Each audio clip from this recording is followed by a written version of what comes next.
qui nous introduit dans notre avenir de gloire, Seigneur.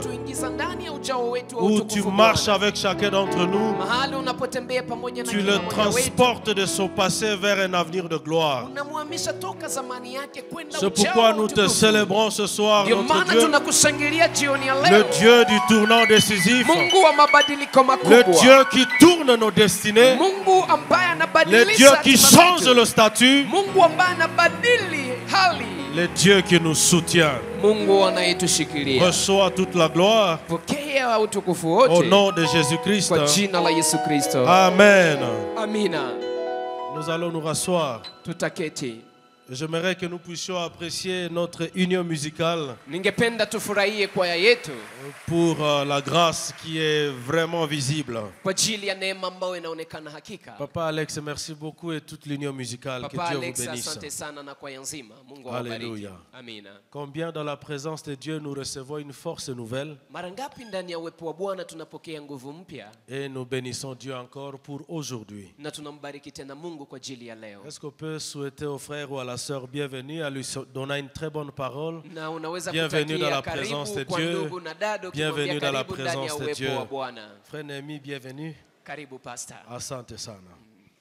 Alors, avant de continuer, j'aimerais juste faire une communication. Nous voulons demander à toute l'église. À partir de demain, nous aurons un panier ici. Et dans ce panier, nous voulons recevoir les requêtes, les sujets de prière. Chaque jour, nous sommes en train d'avoir un moment de prière à partir de 15h. Et nous allons continuer à le faire jusqu'au 30, nous le ferons. Chaque jour, nous aurons un moment de prière. Parce que Dieu dit dans sa parole, invoque-moi et je te répondrai. Nous croyons au Dieu qui exauce. Nous ne prions pas par formalité. Nous ne prions pas pour juste exécuter un programme. Nous sommes dans un rendez-vous divin avec le Seigneur. Alléluia.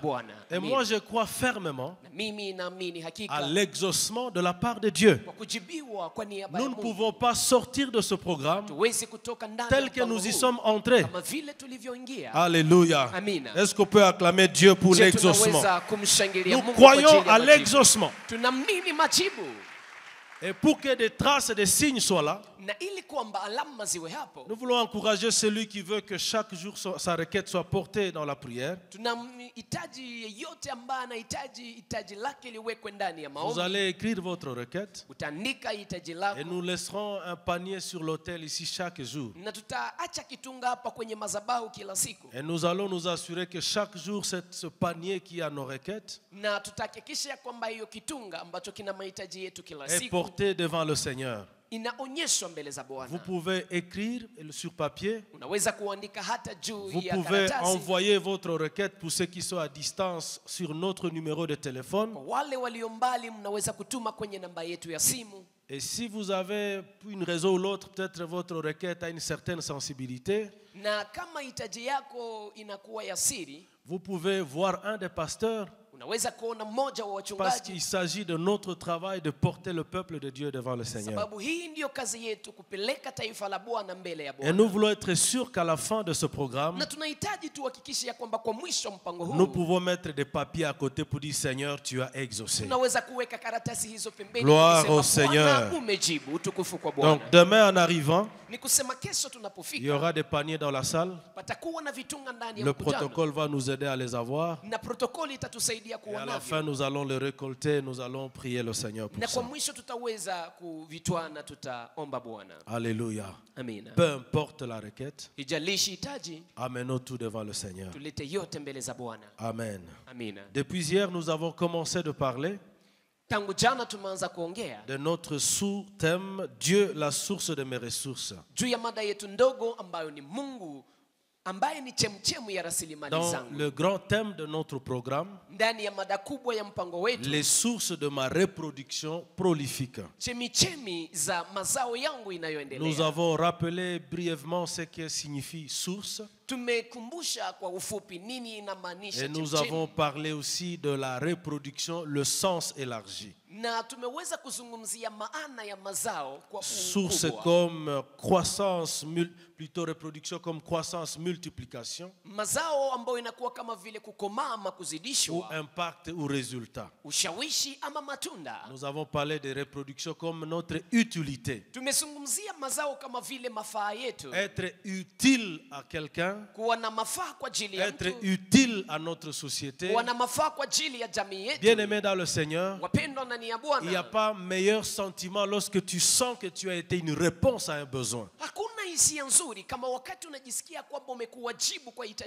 Il y a des moments où tu sens que tu ne vaux pas vraiment parce que tu n'as pas, apparemment tu ne réponds à aucun besoin. Ce rendez-vous est une invitation où chacun dise à Dieu, je veux être utile. Et nous avons commencé de parler maintenant des sources. Nous avons parlé des sources comme la garantie. Si je dis que Dieu est ma source, ça veut dire que Dieu est ma garantie. Et j'aimerais donc dire à quelqu'un, il est établi que tu dois te reproduire lorsque tu te connectes à Dieu.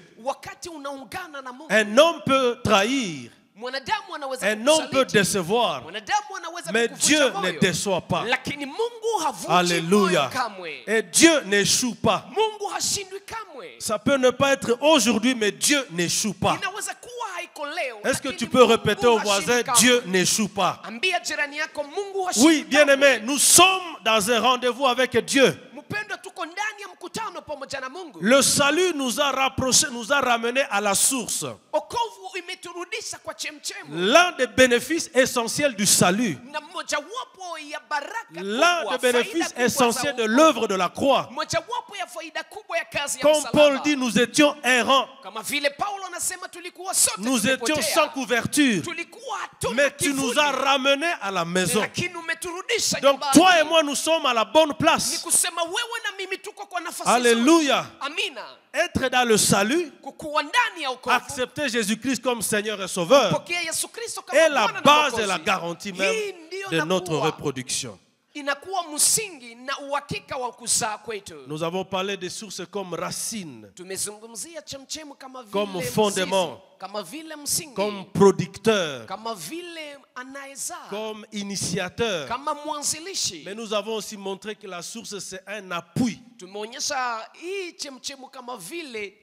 un soutien. La source agit aussi comme un bouclier à votre faveur.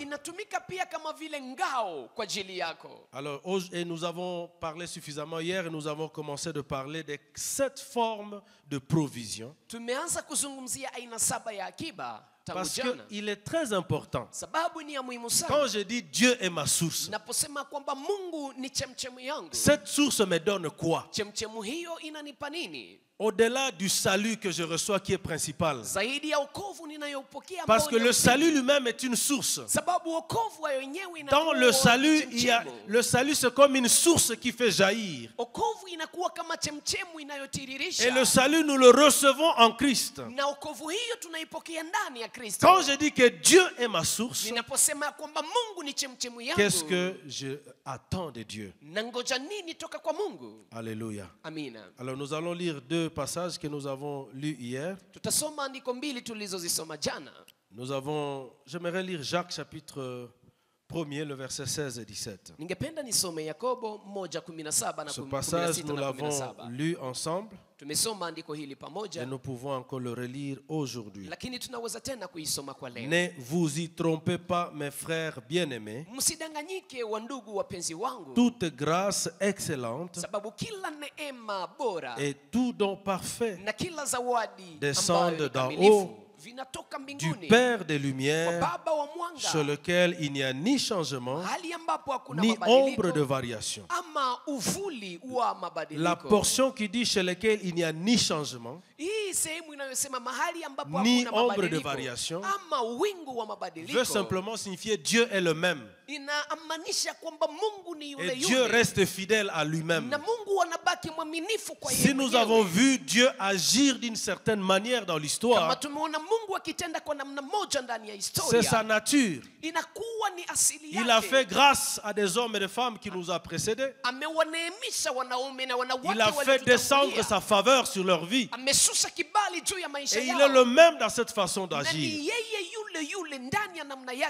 Nous avons établi une vérité essentielle à ce niveau. Dit que l'homme a besoin de quelque chose de divin dans sa vie et qui facilite la reproduction dans sa vie. Quand le divin est en contact avec l'humain, ça produit un résultat qui est au-delà de ce que l'homme peut produire. Et quand vous lisez ce texte à partir du premier verset, en effet, Jacques était en train de parler à son église, qui faisait, aux membres de son église qui faisaient face à des épreuves, qui traversaient des moments difficiles. Et vous savez, souvent quand on est dans des moments difficiles, parfois nous perdons la foi, parfois nous sommes découragés. Il y a même des gens qui vont chercher des solutions en dehors de l'église. Il y a des gens qui sont même prêts à être trompés pour trouver des solutions. Particulièrement avec la vague actuelle des prophéties. Il y a même des gens qui courent de prophète à prophète. Il y a même dans certains milieux, les gens sont à l'église, mais ils sont attachés à certaines pratiques traditionnelles. Et Jacques rappelle au peuple de Dieu, il dit, n'allez pas à gauche à droite. En réalité, tout ce qui est meilleur descend de Dieu. Je prie que dans notre situation, que ce qui est meilleur descende de la part de Dieu. Alléluia. Jean chapitre 3, le verset 26. Nous l'avons lu aussi hier. Il s'agissait des gens et l'expérience des gens et Jésus. Si nous lisons à partir du verset 26 et 27, voici ce que la Bible déclare. Les disciples vinrent trouver Jean et lui dirent, Rabbi, celui qui était avec toi au-delà du Jourdain et à qui tu as rendu témoignage, voici, il baptise et tous vont à lui. Jean répondit, un homme ne peut recevoir que ce qui lui a été donné du ciel. Lisons ensemble le livre de Psaume 36, le verset 10e, dans la version Louis II. Lisons ensemble si vous l'avez trouvé. Je pense que le texte, nous lisons juste le verset 10e. Car auprès de toi est la source de la vie. Par ta lumière, nous voyons la lumière. Par ta lumière, nous voyons la lumière. Et enfin, Psaume 87, le verset 7e. Voici ce que la Bible déclare. 87, le verset 7. Et ceux qui chantent et ceux qui dansent s'écrient, toutes mes sources sont en toi. Dieu, la source de mes ressources. Et nous avons commencé de comment Dieu déploie ses ressources en nous.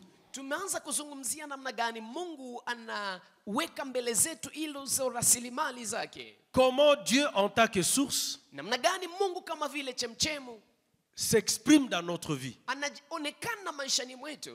Qu'est-ce qui sort de Dieu Nini inatoka kwa Mungu et qui nous atteint na inayotufikia sisi et qui nous aide à nous reproduire inatusaidia tuweze kuzaa dans toutes les dimensions de notre vie, ndani ya viwango vyote vya maisha que ce yetu, soit au plan physique, iwe kwa ngambo ya au kimwili, plan spirituel ou ministériel, ngambo ya kiroho na au kihuduma, plan de la vie sociale, kwa maisha ya au kijamii, plan de la profession, kwa maisha ya kikazi, dans toutes les dimensions de notre vie. ndani ya viwango vyote vya maisha yetu. Hier, nous avons commencé à parler Jana de tulianza la kuzungumzia première dimension juu ya kiwango cha kwanza ou de la première ressource que Dieu nous donne. ama rasilimali ya kwanza ambayo Mungu Nous atupayo. avons rappelé que Dieu a créé les cieux et la terre. Tumekumbusha kwamba Mungu ameumba mbingu na dunia, Comme pour dire, c'est une ressource disponible. kama vile kusema kwamba inakuwa rasilimali iliyo tayari. Et le psalmiste dit, Na mwimbaji wa Zaburi heureux ceux anasema, qui ont pour Dieu leur secours. heri wale ambao wana Mungu kama msaada Nous avons wao. montré que Dieu peut se servir de tout ce qui est dans l'univers Tumeonyesha ya kwamba Mungu anaweza kutumia yote yaliyo pour te ulimwenguni donner ce qu'il faut ili akupatie ile afin unayohitaji que tu puisses te reproduire. ili kwamba uweze kuzaa.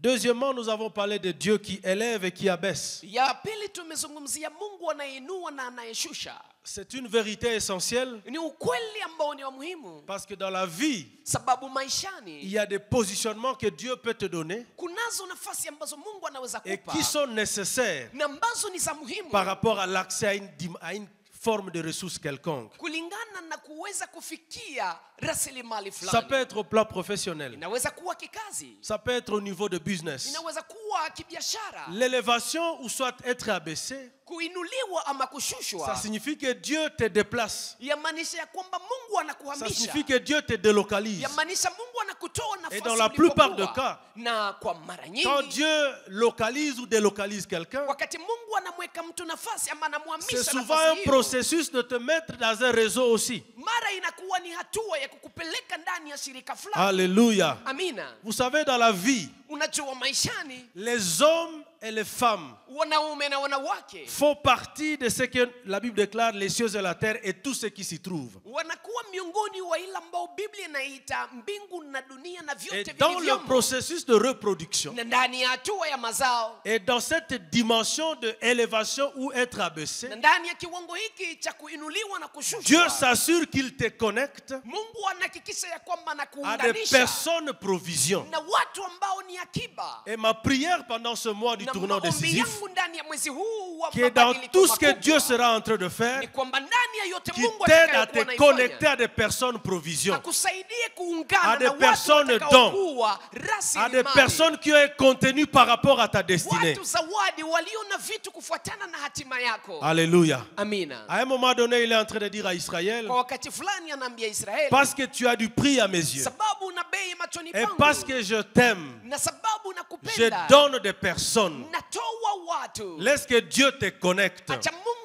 Parce akuunganishe, que la multiplication, la reproduction sababu mazidisho mazao est aussi question de connexion. inakuwa kuungana, Que ce soit au plan spirituel, iwe kiroho, que ce soit au plan des affaires, iwe kibiashara, que ce soit au plan social, ikuwe kijamii, même au plan de destinée, vous avez besoin des compagnons de votre vie. hata ndani ya hatima unahitaji mwenzi wa maisha yako. Alléluia. Amina. Et nous prions que pendant ce mois, Na tunahitaji kwa mwezi huu nous puissions rencontrer tuweze kukutana par le positionnement de Dieu kupitia kutiliwa kwa nafasi un na Mungu. collaborateur, Tupate mshirika, un collègue, tupate rafiki wa un kazi, aîné, tupate un mkubwa, ami, tupate rafiki, un mari, tupate mume, une femme, tupate mke, tout ce qui est nécessaire yote inayohitajika pour votre progrès. kwa ajili ya maendeleo yako. Alléluia. Amina. C'est Dieu qui donne, frères et sœurs. Ni Mungu ndiye anapana, ndugu na C'est dada. Dieu qui fait que les hommes et les femmes se rencontrent. Ni Mungu ndiye anafanya wanaume na wanawake wakutane. Alléluia. Amina. La troisième chose, Kitu cha tatu, qu'est-ce que nous recevons de Dieu nini tunaipokea toka kwa Mungu? comme source? Kama vile chemchemu, Comme source. kama vile Quand je chemchemu. dis que Seigneur, tu es ma source, Naposema Bwana wewe ni chemchemu yangu, il est la source de quoi? yeye ni chemchemu ya nini? Il est la source de ce que j'appelle Ni chemchemu ya ile ninayoita la grâce, neema, les dons karama et même le ministère. na hata huduma. Jacques chapitre 1er que nous avons lu. Yakobo sura moja tulioisoma. Il dit toute grâce excellente. Anasema kila neema iliyo bora. Et tout don parfait. Na kila zawadi iliyo kamilifu. Viennent d'en haut. Vinatokea mbinguni. En d'autres termes. Kwa maneno mengine. Une vie bénie. Maisha inayobarikiwa. Une vie épanouie. Maisha inayoendelea. Ne dépend pas forcément hailingani tu des efforts, de l'intelligence. Na akili. Je l'ai toujours dit. Ninaisema kila mara. Je crois à un travail bien fait. Ninaamini kazi ambayo je crois à l'intelligence humaine. Et je respecte même l'intelligence. Je respecte la capacité de planifier. Je respecte les hommes et les femmes qui se lèvent le matin pour aller travailler. C'est biblique, c'est la parole de Dieu. Mais il y a une vérité essentielle qui doit être établie dans l'église du Seigneur et dans la vie des enfants de Dieu. C'est qu'au-delà des efforts, au-delà de l'intelligence, au-delà de la planification, tu as besoin d'une autre dimension qui peut t'aider à avoir des résultats au-delà de tes efforts, qui peut aussi t'aider à traverser ou à naviguer des situations que tu n'as pas prévues. Alléluia. Toute grâce excellente et tout don parfait descendent d'en haut. Non pas pour une plaisanterie, mais pour un but. Si la grâce doit descendre d'en haut, ce n'est pas parce que Dieu veut s'amuser. C'est parce que la grâce ne descend pas sur les arbres. Quand l'apôtre est en train de parler, il est en train de parler aux autres humains. Il dit pour que votre vie soit meilleure, vous avez besoin que le ciel s'ouvre sur votre vie. Alléluia. Sur le chemin de la vie, nous allons rencontrer des événements non prévus, non imaginés. Je crois que ceux qui vivent dans une partie de l'Afrique qui comprennent ce que je dis. Vous commencez votre année, vous commencez votre mois avec de bonnes espérances, mais comme par un coup de baguette magique, comme le psalmiste dit, quand les fondements sont ébranlés, qu'est-ce que fera le juste? Parce qu'il est possible que l'intelligence planifie. Il est possible que la porte-monnaie parle. Il est possible que les relations donnent des garanties. Mais combien de fois j'ai été choqué par un témoignage d'une maman qui pleurait. Il y avait tellement quelqu'un qui était à Grande-Bretagne qui faisait tout pour que des choses se passent dans sa famille. Et toute l'espérance était sur cette personne. Alors les choses se sont passées. Je ne sais pas ce qui est arrivé vraiment à la personne. Elle a eu un souci dans son intelligence. Elle ne pouvait pas réfléchir. Mais la manière dont les choses avançaient, on ne pouvait pas imaginer que les choses vont être bloquées. Donc la personne n'est pas morte, mais quelque chose s'est passé dans son intelligence. Il a perdu son fonctionnement normal. Et tout s'est arrêté. Bien-aimé dans le Seigneur, la grâce, je ne veux pas enseigner sur la grâce ce soir. Je ne veux pas développer un enseignement sur les dons spirituels ce soir. Mais nous sommes en train de parler de la grâce comme une couverture sur une vie. Alléluia. La grâce qui vient sécuriser votre destinée. La grâce qui vient vous placer dans un fonctionnement spirituel qui vous fait échapper à certaines réalités qui visiblement peuvent vous empêcher. Alors il y a quelqu'un qui disait, on peut vous accuser On peut chercher à vous étouffer. Mais la bonne chose, c'est que la grâce elle est spirituelle. On ne peut pas toucher la grâce qui marche avec vous. C'est comme ça qu'on a voulu étouffer, arrêter le parcours de Joseph en Égypte. C'est la femme de Potiphar qui a fait des accusations, qui a fait des montages. Mais la bonne chose c'est que tu peux essayer d'accuser quelqu'un, tu peux essayer de l'étouffer, mais la grâce qui est avec lui est plus puissante que tes stratégies. Alléluia. Et ce soir, je prie qu'une grâce excellente descende sur ta vie. Parce que celle-là, elle ouvre les portes là où même toi tu ne peux pas entrer. La grâce, elle parle à ta faveur. Alléluia. La grâce, elle est importante dans la vie. Nous parlons de la grâce comme une bénédiction de Dieu. Et cette bénédiction, elle s'exprime par des facilités que Dieu accorde. Tu te rends simplement compte que les choses sont faciles. Toi-même tu t'étonnes. Pourtant j'ai lutté. Mais à un moment donné, tu te rends compte que les portes s'ouvrent d'elles-mêmes. Alléluia. Je prie que pendant ce mois du tournant décisif, que Dieu t'accorde une grâce qui ouvre certaines portes d'elles-mêmes. Au nom de Jésus. Alléluia. Vous savez, parfois nous disons qu'il faut avoir des relations. Avoir les relations, c'est une chose. Mais avoir des relations profitables, c'est une autre chose.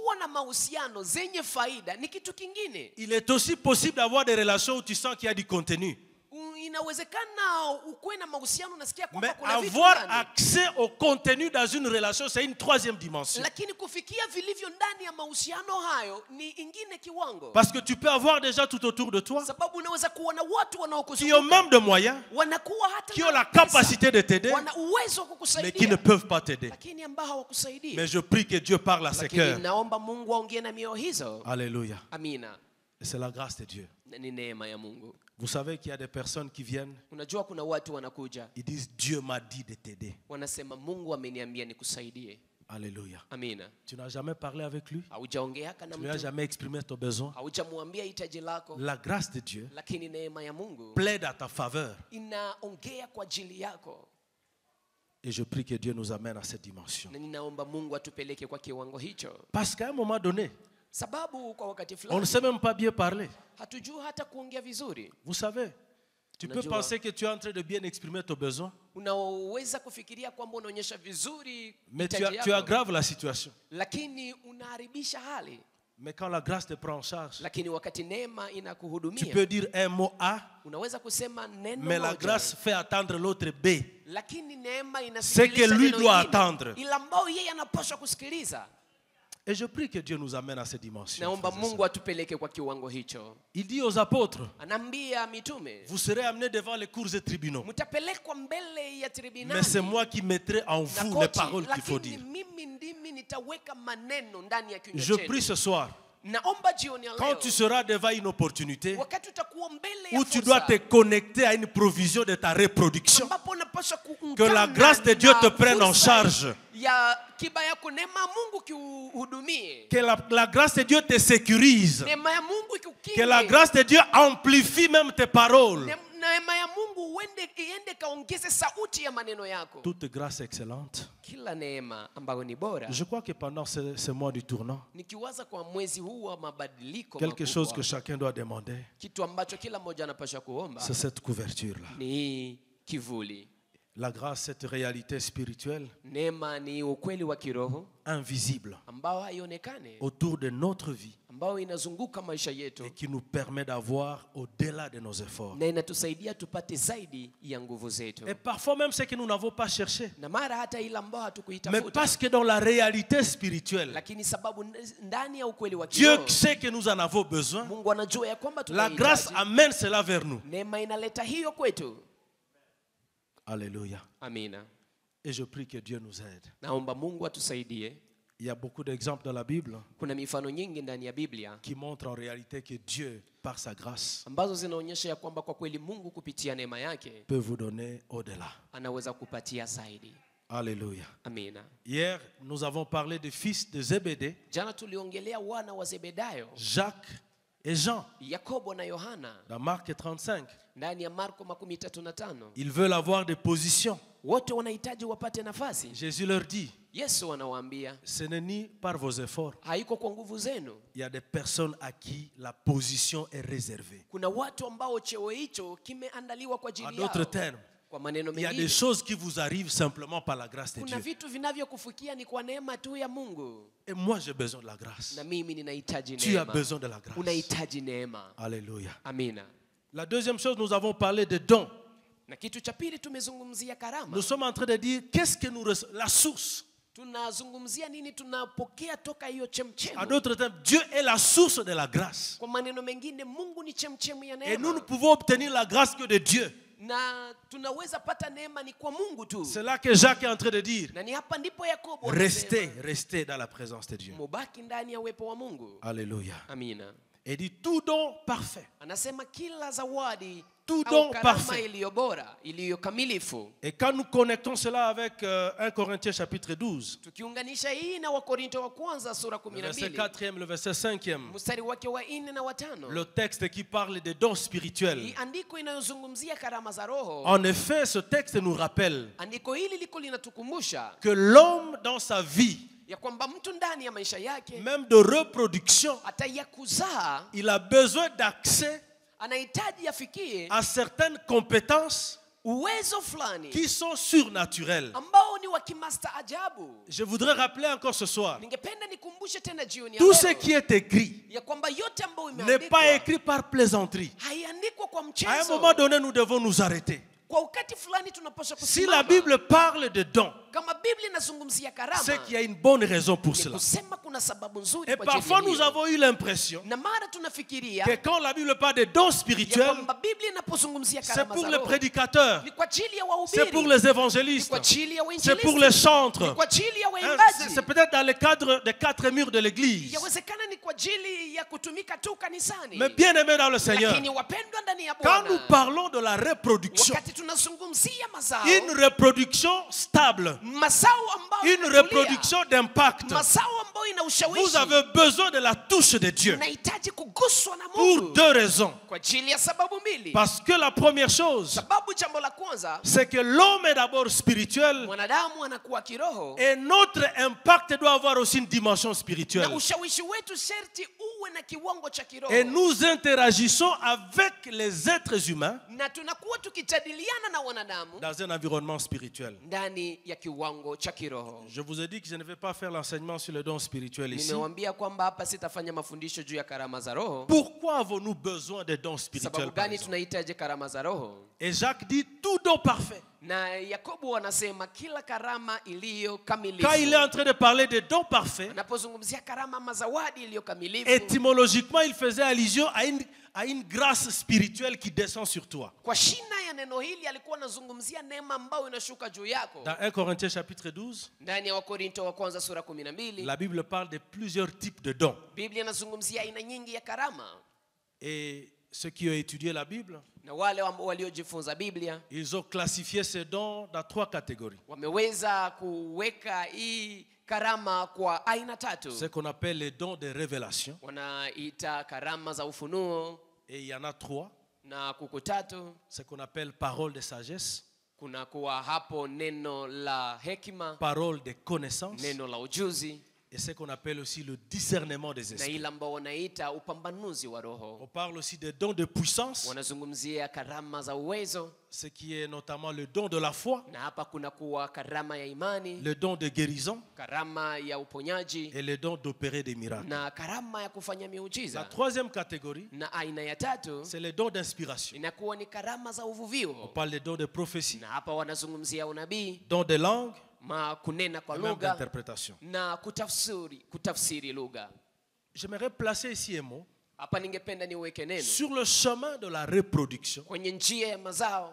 chaque enfant de Dieu, kila mtoto wa Mungu, que vous soyez dans le séculier, ukuwe ndani ya kazi za kidunia, votre profession, kazi yako, votre entreprise, kampuni yako, vos études, masomo yako, la gestion de votre foyer, la gestion des relations de manière globale.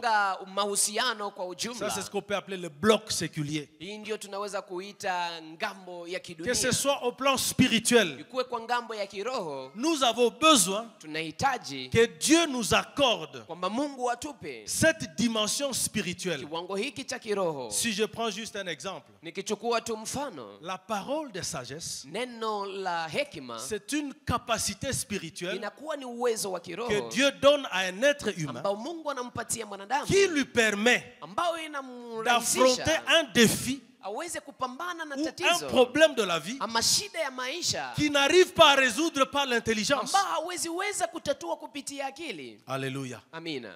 Nous ferons face à des réalités de la vie. Tutakutana na ukweli maishani. Où vous sentez quelqu'un dit à Swahili, unasikia mtu anasema ndani ya hapa Swahili, akili inaniishia. maintenant ici l'intelligence elle est finie. Je ne sais pas si vous avez eu à faire face à des situations comme ça. Sijui kama umekutana na hali kama na hizi. Tu as tenté une situation. Umepima, tu as tenté une solution. Umetafuta tu as tenté une autre formule. Umetafuta kufanya mbinu nyingine. La parole de sagesse, neno la hekima, c'est une dimension de révélation inakuwa ni kiwango cha ufunuo que Dieu injecte dans votre esprit Mungu anaweka ndani akili et yako, qui vous permet de trouver une solution na inakusaidia upate suluhisho à un événement ou une réalité ama ukweli qui vous dépasse. C'est ce qu'on appelle le don de parole de sagesse. Et dans la vie, sur le chemin de la reproduction, sur le chemin de l'impact, vous allez rencontrer des situations où vous avez besoin de la grâce de Dieu pour traverser une situation. Et si vous n'avez pas la grâce de Dieu, c'est là que les gens sont bloqués. Sur base de la parole de Dieu, un enfant de Dieu ne peut pas être bloqué. Parce qu'il est prévu une parole de sagesse. Quand tu es bloqué, fais appel à celui qui fait descendre le don parfait. Alléluia. La parole de connaissance, par exemple, c'est la capacité que Dieu donne à une personne de comprendre ce qui se passe dans son environnement. Ça vous permet aussi de comprendre les personnes à côté de vous. Souvent ça fonctionne dans l'église, ou on peut être là dans le temple. On dit tel frère, tu étais né telle part, ou le matin tu as été telle part, tu as fait ceci ou cela. D'ailleurs, avant d'entrer ici, tu as salué quelqu'un qui avait une chemise rouge. Il y a même d'autres qui vont par extension pour dire dans ton téléphone, voici ton numéro. Tout cela c'est ok. Mais l'utilité de la parole de connaissance, c'est la capacité de comprendre celui qui est en face de toi. Vous savez que dans ce monde, il y a le faux. Il y a parfois les gens qui trompent. Mais en face du mensonge, en face de ce qui n'est pas vrai, la parole de connaissance peut t'aider à comprendre qui est en face de toi. Alléluia. Et si vous combinez cela avec le don de discernement des esprits, au-delà du fait que ça permet que vous puissiez détecter celui qui trompe, celui qui utilise les hérésies, le discernement dans la vie est très fondamental. Beaucoup de gens se sont retrouvés ruinés dans la vie. Ils ont manqué de discernement. Alléluia. Sur le chemin de la reproduction, vous avez besoin du discernement. Sur le chemin de la reproduction, sur le chemin de la destinée, tu as besoin que Dieu active le don en toi unahitaji Mungu aweze kusisimua karama non pas seulement dans les quatre murs ici à l'église, hapana tu ndani ya nafasi mais ya kanisa partout. hapa, lakini mahali pote. C'est là que nous disons, Na ni hapa ndipo tunasema, qu'est-ce que nous recevons de Dieu? tunapokea nini toka Nous kwa recevons Mungu? la grâce, Tunapokea neema, mais nous recevons aussi des compétences lakini spirituelles tunapokea pia uwezo wa kiroho qui nous permet de naviguer dans la vie. inayotusaidia tuweze kuendelea maishani. Alléluia. Amina. Il y a une parole, il y a une phrase Kuna msemo dans Job chapitre 32 ndani ya Yobu 32 qui dit en réalité dans l'homme, inayosema ya kwamba hakika ndani ya mtu c'est l'esprit. ni roho. Et l'esprit de Dieu qui donne quoi? Na L'intelligence. roho wa Mungu anayetoa akili. La grâce et les dons spirituels Neema, karama za roho permettent d'activer vinaruhusu kwamba uweze kusisimua la dimension spirituelle. ile kiwango cha kiroho. Et nous voyons Juge chapitre 14, le verset 6e. Na hapa tunaona Waamuzi 14 mstari wake wa 6. L'esprit de l'Éternel saisit Samson Roho wa Bwana anamshika Samsoni, et sans avoir rien à la main, na bila kuwa na kitu mkononi, Samson déchira les lions Samsoni akapasua kinywa cha simba comme on déchire un chevreau. kama vile wanavyompasua mbuzi. Il est en train de faire un acte physique, Iko nafanya tendo la kimwili, mais dans sa vie naturelle, lakini ndani ya maisha yake ya kawaida la Bible nous montre une dimension spirituelle en action. Biblia inatuonyesha kiwango cha kiroho kinachotumika. 1 Samuel chapitre 10, Samueli wa kwanza sura le 10 verset 6e. mstari wake wa 6. L'Esprit de l'Éternel te saisira. Roho wa Bwana atakushika, Tu prophétiseras avec eux utatabiri pamoja nao, et tu seras changé à un autre na homme. utabadilishwa kuwa mtu mwingine. Lorsque ces signes auront eu pour toi leur accomplissement, Na wakati alama hizi zitakapokuwa fais ce que zimetimilika, tu trouveras à faire, utafanya ile utakayoipata kufanya, car Dieu est avec toi. sababu Mungu iko Il pamoja na s'agit du wewe. roi Saül. Hapa inakuwa ni mfalme Saulo, Il va diriger un peuple. ataongoza taifa, Mais c'est simple. lakini ni rahisi. Il a été à l'école. Amekuwa hekaluni, Il a été préparé peut-être. ameandaliwa, Il a yawezekana été coaché. amefunzwa, Mais pourquoi, lakini sababu même dans ce gani? rôle qui est séculier, Hata ndani ya hii kazi ambayo inakuwa ya il kimwili y a une dimension spirituelle. kunakuwa kiwango cha kiroho. Il dit l'Esprit du Seigneur te Anasema saisira. Roho wa Bwana atakushika, Et alors tu seras transformé. na sasa hapo utabadilishwa. Vous savez, en réalité, le roi va régner sur les êtres humains Unajua huyu mfalme atatawala juu ya qui watu sont fondamentalement des esprits. ambao wanakuwa ni maroho, Les personnes avec qui vous interagissez dans la vie, watu ambao unajadiliana nao maishani c'est des esprits. wanakuwa ni maroho. Si votre esprit n'est pas sensible, Na kama roho wako haiko, il peut être anasisimuka, manipulé anaweza kudanganywa, et il peut même être abêti. anaweza kuwa hata anaharibishwa. Je prie que Dieu nous préserve. Naomba Mungu atuchunge, Sur le chemin de la reproduction, na kwenye njia ya mazao nous recevons de Dieu tunapokea toka kwa Mungu la grâce neema, et nous recevons de lui na tunapokea toka les kwake capacités surnaturelles uwezo unaovuka qui nous aident kawaida, à opérer unaotusaidia non kutumika seulement dans l'église, hapana tu kanisani, mais aussi dans l'ensemble de la vie. lakini ndani ya maisha yote. Alléluia. Amina. Quatrième chose, Kitu cha nne c'est que nous recevons de Dieu, ni kwamba tunapokea kwa nous Mungu, recevons de Dieu la richesse, tunapokea kwa Mungu utajiri, la santé tunapokea kwa Mungu afya et la force physique. na nguvu za kimwili. Alléluia. Amina. Souvent dans l'église, Ndani ya kanisa, mara quand un sujet comme ça est abordé, wakati mada kama na hii inazungumziwa, il y a des gens qui sont trop spirituels qui disent kuna watu ambao ni kiroho sana wanasema, hapa pasteur anakuwa kimwili sasa. le pasteur est devenu charnel. Quand vous parlez de la richesse, Unapozungumzia utajiri, les gens disent non, non, non, parlez-nous seulement de l'enlèvement. watu wanasema mtu zungumzie kunyakuliwa kwa Papa, kanisa. l'enlèvement arrivera à ce temps, Kunyakuliwa itafika kwa wakati mais nous wake, sommes encore là. lakini tungali hapa duniani. Alléluia. Amina. La richesse, Utajiri c'est un besoin ni hitaji pour tout homme et tout enfant de Dieu. kwa ajili ya kila mtu na kila mtoto wa Mungu. En tant que pasteur, Kama vile mchungaji, il y a tellement de sujets de prière que nous recevons. kunakuwa hitaji nyingi tunazozipokea za Je peux maombi, même, ça peut-être me tromper, même à 50%, kwa asilimia même 50, 60%. hata asilimia Les gens 60, demandent à Dieu watu wanakuwa wakimwomba Mungu d'améliorer leurs conditions de vie. aweze kuboresha hali yao ya maisha. Donc si quelqu'un pense que si à l'église on dit que nous recevons de Dieu la richesse, il y a même des gens qui sont trop spirituels qui disent là vous voulez nous attacher à la terre. Dites-nous, préparez-nous à recevoir l'agneau le jour de l'agneau, avant que même l'agneau n'arrive. Est-ce que c'est toi qui as créé ton ventre là? Alléluia. Amen. Et en plus, il semble que là au ciel, nous allons manger la louange, les chansons. Donc si toi tu n'as pas réussi à manger quand même un beau poisson ici, il ne faut pas aller nous le demander là-bas. Alléluia.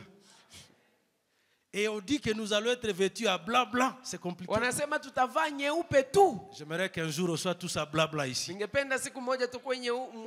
Mais quelle beauté quand on voit les verts, les rouges et tout ça, tout ça. Frère, j'ai dit un jour ici, si Dieu te bénit et que toi tu es édifié par les rouges, les bleus, les noirs, tout combiné, fais-les. Parce que de l'autre côté c'est blanc blanc. On ne récupère pas le retard là-bas, c'est ici. Donc si tu vois un frère tirer à 4 épingles, vert, jaune, noir, béni, ça c'est lui. Chacun.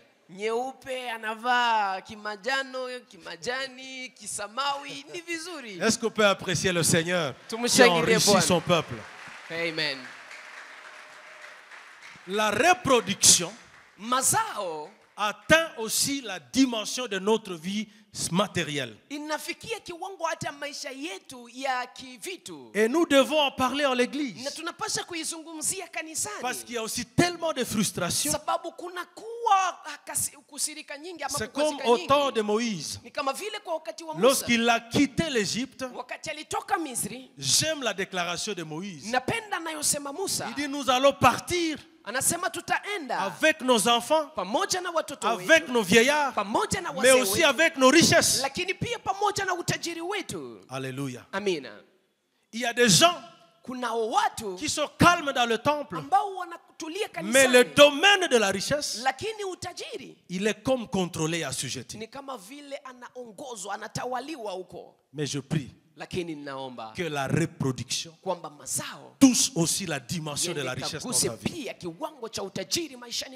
Alléluia.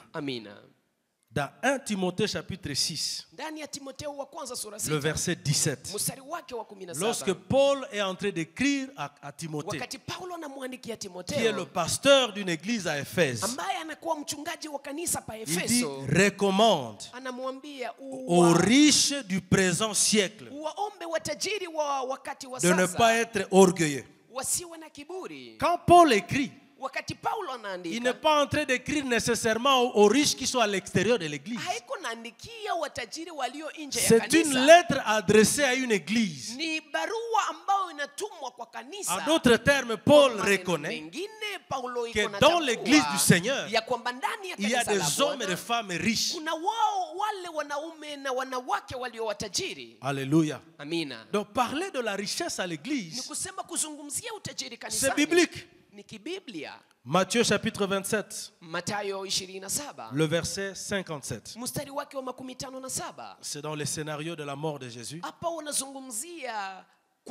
Le soir étant venu, arriva un homme riche d'Arimathée. Vous avez bien souligné. Et quand la Bible précise, c'est que l'homme était vraiment riche. Nommé Joseph. Est-ce qu'on peut lire ensemble? Lequel était aussi disciple de Jésus. Il n'y a pas d'incompatibilité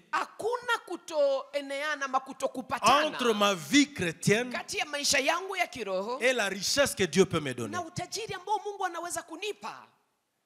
Il y a des gens qui pensent que vraiment Mungu akinipatia za mingi miko saa vraiment nitakuwa mfanya zambi. Non, si Dieu me donne beaucoup, je serai un pécheur. Ambia Mungu atengeneze roho yako. Dis à Dieu d'arranger ton cœur. Donc quand tu as un peu d'argent, tu as seulement besoin que Dieu travaille ton cœur. Un homme riche et disciple de Christ. Je prie que Dieu nous donne dans cette église des hommes et des femmes riches et qui sont assis et qui servent Dieu. Gloire au Seigneur. Est-ce qu'on peut acclamer Dieu pour des hommes et des femmes riches?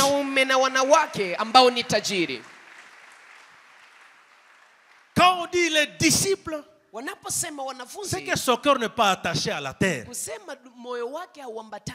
Son cœur est attaché à Christ. Du reste, il était en train de suivre calmement ce qui s'est passé par rapport à Jésus. Et à la fin, il va aller voir le roi et dit, donne-moi le corps de mon Seigneur.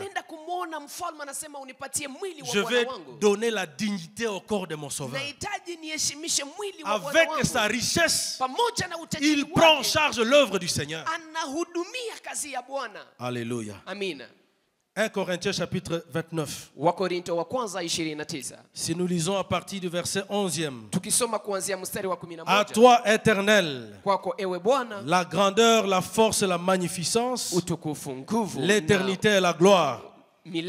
Car tout ce qui est au ciel et sur la terre t'appartient. Lisons ensemble le verset 12e. Si vous l'avez dans votre Bible.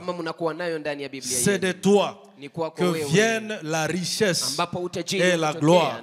C'est toi qui domines sur tout. Alléluia. Alors verset 14e.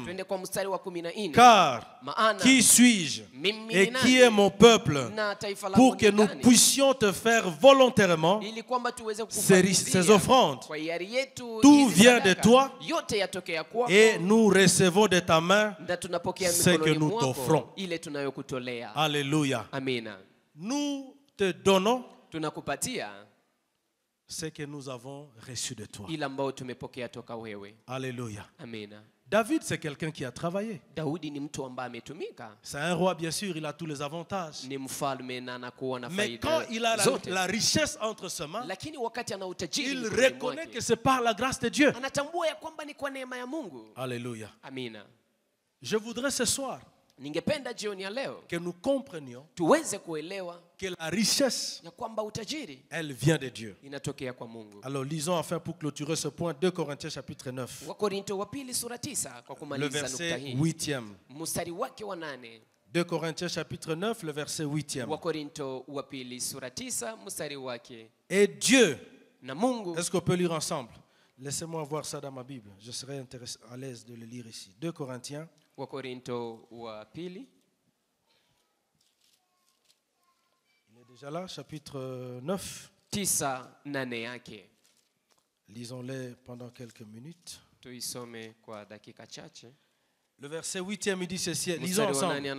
Et Dieu peut vous combler de toutes sortes de grâces, afin que, possédant toujours en toutes choses de quoi satisfaire à tous vos besoins, vous ayez encore en abondance pour toute bonne œuvre. Alléluia. Tu peux bien prier. Donne-moi les dons spirituels. Donne-moi la capacité de révélation. Il est aussi prévu que Dieu enrichit son peuple. Et Dieu peut vous combler. Dieu est capable de s'arranger afin que vous ayez ce qui est nécessaire pour satisfaire à vos besoins. Alléluia. Alors soyez vraiment trop spirituel à partir d'aujourd'hui pour dire que moi je n'ai pas besoin de la richesse. Et que la prière satisfasse à ton besoin de faim.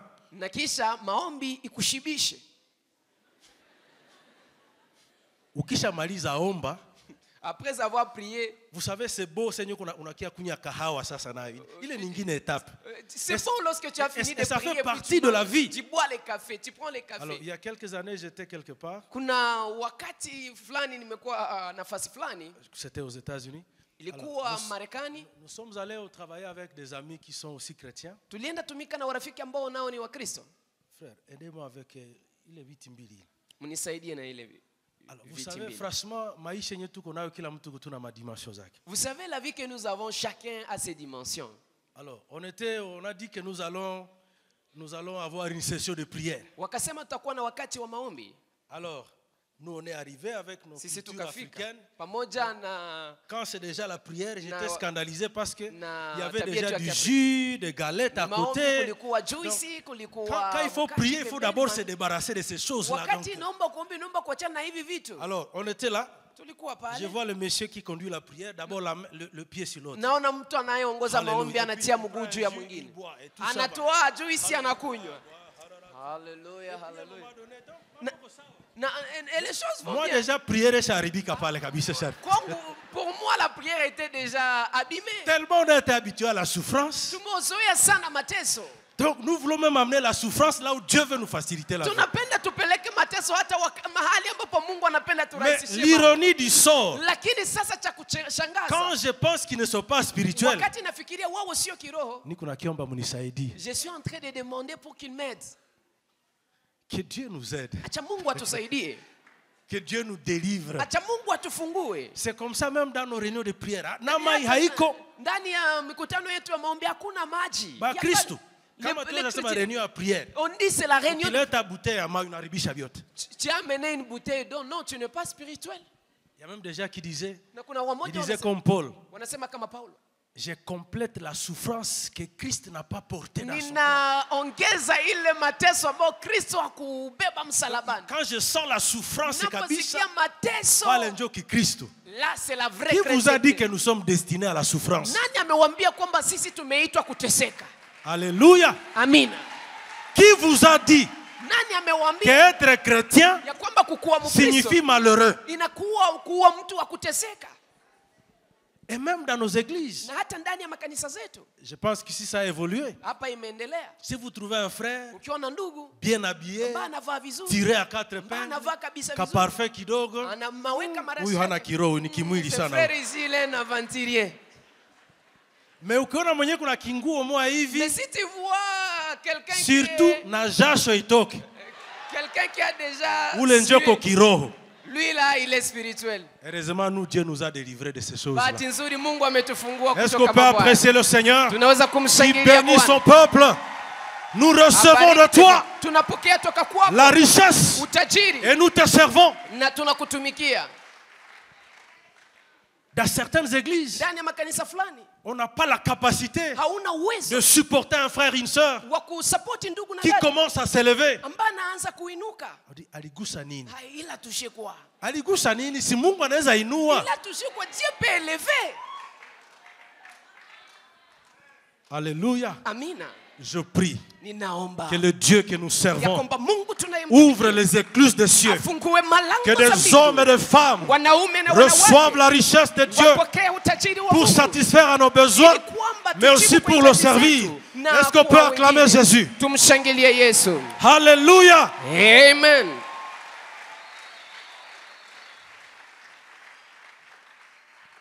Alléluia. Amen. Vous n'êtes jamais arrivé dans un jardin. Vous appréciez la beauté à maua. Beauté à ma arbre. La beauté des arbres. Pourquoi quand tu vois une sœur, un frère bien vêtu, il est bien tiré à quatre épingles. C'est tout comme au jardin à Mungu. Nous sommes dans les jardins de Dieu. Que Dieu nous aide. Alléluia. Amen. Quand vous regardez même la Bible, vous sentez que Dieu parle de la richesse. Et on peut même voir à certains endroits dans la Bible Dieu être actif pour enrichir certaines personnes. Il a dit clairement du peuple d'Israël, lorsque vous sortirez de la captivité, vous sortirez avec de grandes richesses. Parce qu'il est prévu que le peuple de Dieu serve Dieu. Alléluia. Amina. Et nous savons par exemple le cas de Jacob, nous l'avons toujours présenté.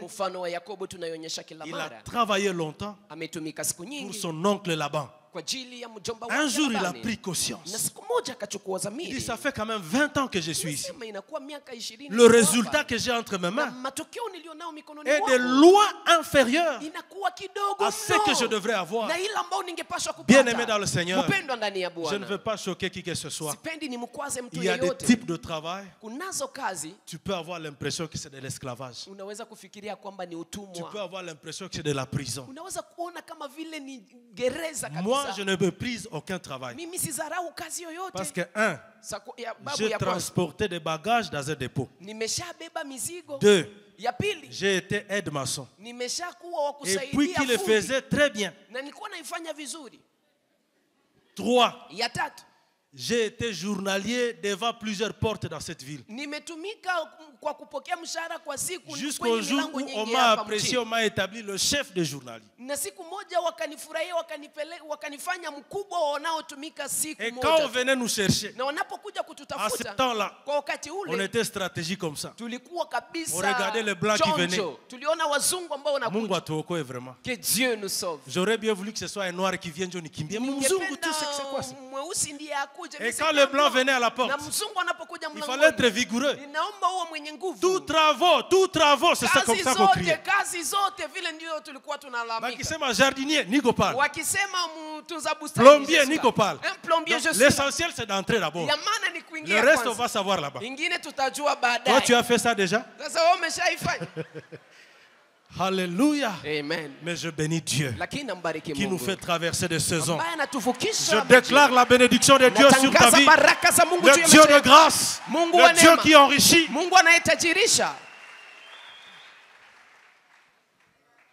Gloire à Dieu.